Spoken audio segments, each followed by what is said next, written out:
Hello বন্ধুরা, তোমরা সবাই কেমন আছো? আশা করি সবাই খুব ভালো আছো। এতদিন তীব্র গরম গেছে, ভীষণ গরম।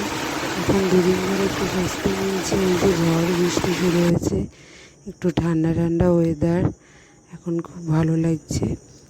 তা আমি ভাবলাম এই ওয়েদারে একটা কিছু বানানো যাক, যেটা আমাদের বাঙালির সব থেকে প্রিয়। সন্ধেবেলা পকোড়া, চা আর মুড়ি। তাই অনেক দিন বাদে এই বৃষ্টির ওয়েদারে, খুব বৃষ্টি হয়েছে, আজকে বাজ পড়েছে, খুব বৃষ্টি, তোমাদের ভিডিওটা শেয়ার করলাম। আজকে আমি সন্ধ্যেবেলা বাড়িতে সবাই ছিল, তাই পেঁয়াজি ভাবলাম করি। বেসন নিয়ে নিলাম, প্রথমে পেঁয়াজটাকে কেটে নুন মাখিয়ে রেখেছিলাম জলটা বেরিয়ে যাওয়ার জন্য। তারপরে বেসন আর ময়দা আর শুকনো লঙ্কার গুঁড়ো, কাঁচা লঙ্কা কুচি দিয়ে মেখে নিয়েছি।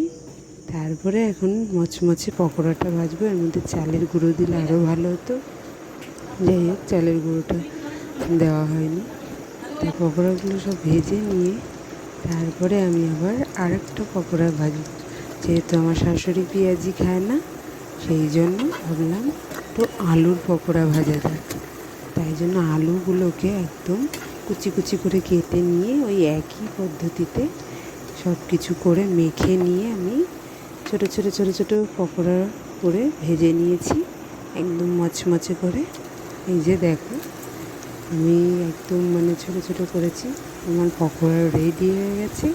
এবার মুড়ি আর চায়ের সাথে পরিবেশন করবো। আর সঙ্গে ছিল পাঁপড় ভাজা। এটা খুব ভালো লাগে খেতে। তাহলে তোমরা বলো, তোমাদের ইভিনিংটা কেমন করে কাটালে? Tata, bye. আবার দেখা হবে অন্য কোনো ব্লগে। সবাই ভালো থেকো।